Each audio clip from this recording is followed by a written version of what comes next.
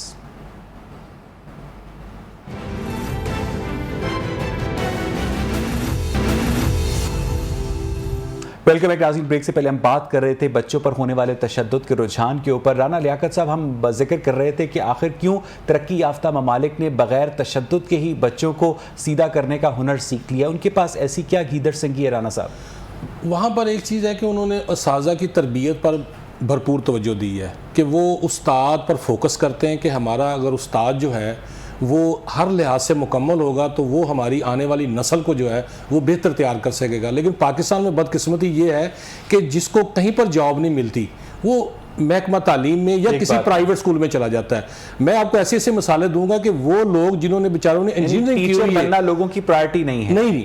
Engineering کی ہوئی ہے، لیکن گورنمنٹ ان کو جاب نہیں دے پائی، اور جب وہ بے روزگاری سے تنگ آئے ہیں تو انہوں نے جب دیکھا کہ محکمہ تعلیم نے ایجوکیشن میں جاب آفر کی ہیں تو ان لوگوں نے اپلائی کیا اور بیچارے وہ آ گئے ہیں۔ اب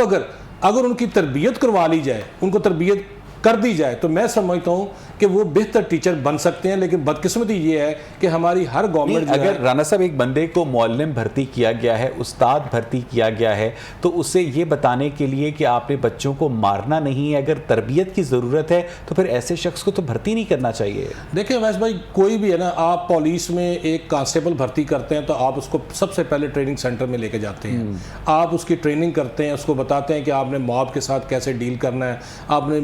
ملزمان کے ساتھ کیسے ٹریٹ کرنا ہے، اور آپ نے ان لوگوں کے ساتھ کہ جو کوئی جرم نہیں کرتے لیکن بیہائنڈ دا سین وہ جو ہے نا ماسٹر مائنڈ ہوتے ہیں، آپ نے ان کے ساتھ کس طرح ڈیل کرنا ہے۔ اسی طرح جب آپ کلاس میں جاتے ہیں تو آپ کو مختلف اذہان کے بچے ملتے ہیں، وہاں پر بڑے ذہین بھی ہے اور نہیں، آپ اس بات سے اتفاق کرتی ہیں؟ دیکھیں کچھ باتیں ان سے واقعی میں اتفاق کرتی ہوں کہ جس طرح ٹریننگ سینٹر ہوتے ہیں باہر کے ملکوں کا جیسے بتایا، اور ہماری پولیس بھی کافی ٹرینڈ ہوتی ہے ماشاءاللہ، اس کے اوپر بھی میں ایگری کرتی ہوں، لیکن جہاں بات اساتذہ کا آ جاتا ہے وہاں پہ ہمارا معیار بہت گر گیا ہے. ہمارے ٹیچرز میں وہ بات نہیں رہی ہے جو پہلے ہوتی تھی. ہمارے ٹیچرز اس وقت صرف لسٹ فار منی پہ چلے گئے ہیں، جہاں مطلب اسکول میں اس طرح سے پڑھانا نہیں ہے، بھاگم بھاگ چلے جانا ٹیوشن سینٹرز پہ یا کسی اکیڈمیز میں چلے جانا. بچے بھی بیچارے جو ہیں صبح نکلتے ہیں، وہ پہلے اسکول جاتے ہیں، پھر وہاں سے نکلے تو اکیڈمی میں چلے جاتے ہیں، پھر ہوم ٹیوشن پہ آ جاتے ہیں. اس بیچارے کا تو حشر ہی نہیں رہتا ہے. لیکن جہاں پہ کارپوریل پنشمنٹ جو کہ ابھی ہمارا ٹاپک تھا کہ اس کو کیوں مارا گیا، کیوں تشدد کیا گیا، اس کے اوپر آنا چاہیے کہ جو مرضی ہو جائے سوائے ماں باپ کے کسی کو حق نہیں ہے کہ کسی کے بچے کے اوپر ہاتھ کیا انگلی بھی لگائے. ماں باپ کو بھی حق نہیں ہے کہ بچے کو جان سے نہیں، وہ تو ماں باپ کو تو اجازت ہے نا، ماں نے اپنے بچے کو جہاں دودھ پلانا ہے، کھانا کھلانا ہے تو اس پہ سختی کر سکتی ہے. باپ اس کی اصلاح کے لیے، نماز کے لیے، اس کی پڑھائی کے لیے، اس کی اصلاح کے لیے اس پہ سختی کر سکتا ہے. لیکن اس کے علاوہ کسی کو اجازت نہیں ہے کہ اس کو جسمانی رانا لیاقت صاحب. ناظرین، ضرورت اس بات کی ہے کہ حکومت کی جانب سے سخت نوٹس لیا جائے اور اساتذہ کی جانب سے خواہ وہ کسی بھی سیٹنگ سے تعلق رکھتے ہوں، بچوں کے اوپر تشدد کا روک تھام یقینی بنایا جائے. آج کی ویڈیو دیکھنے کے لیے، آج کے پروگرام دیکھنے کے لیے شکریہ.